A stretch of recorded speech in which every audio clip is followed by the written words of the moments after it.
All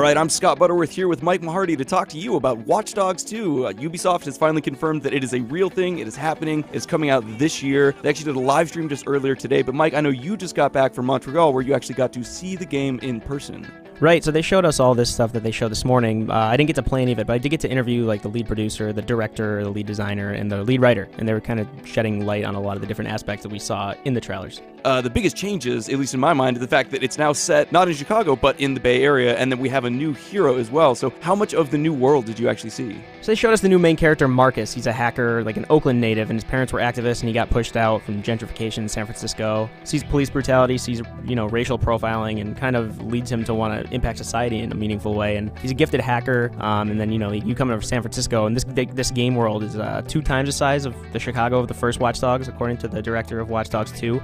It's also much more interactive. They're calling it very hackable, as opposed to the first one. Every single car you can remote hack, like back into people or drive shipments of something into the bay. Every phone is hackable. It's not just certain people, so you can still see those little tidbits of information, which I really like from the first game, but you also can do this mass hack where everybody's phone vibrates for a distraction when you're maybe trying to escape or something. That's awesome. And are the rest of the mechanics pretty similar as well? Can you still hijack cars and shoot and all that kind of stuff as well? Yeah, so they also they want to refine all the ones they had in the first game. So the driving, which a lot of people complain about in NeoGAF, and the lead producer Dominic was telling me that he went through all those forums and driving was the first thing. It's much more arcadey now, and that's not to say it's not going to feel still realistic, but it's more to facilitate fun, whereas the first one was kind of more of a simulator and it's kind of clunky and didn't feel that great when you're exploring. Yeah, they also have ways you can run into other people, right? There's these cooperative elements, almost like The Division, which Ubisoft obviously also worked on. You run into other players in the world and you can play through the entire game in multiplayer co-op if you wanted to.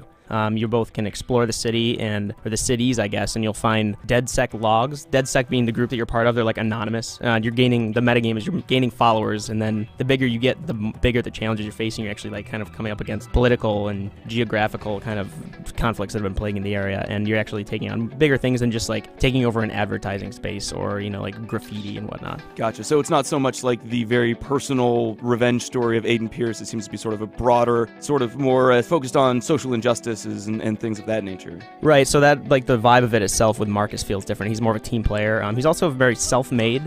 His main weapon is a billiard ball with a hole through it that a rope is tied through, so he uses a mod, a makeshift Morning Star.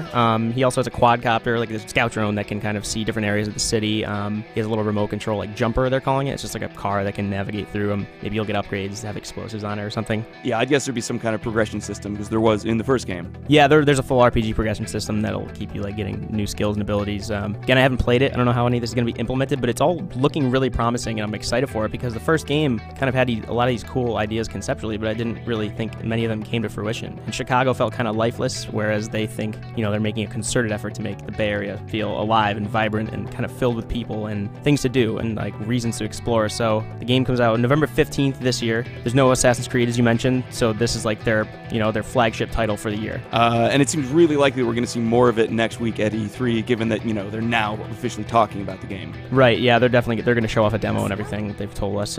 So we'll be set to see more of that and see how the game kind of unfolds in terms of gameplay. Yeah, all right, well, awesome. Thanks, Mike. And yeah, everybody stay tuned. Come back to GameSpot.com next week where we will have more information about Watch Dogs 2.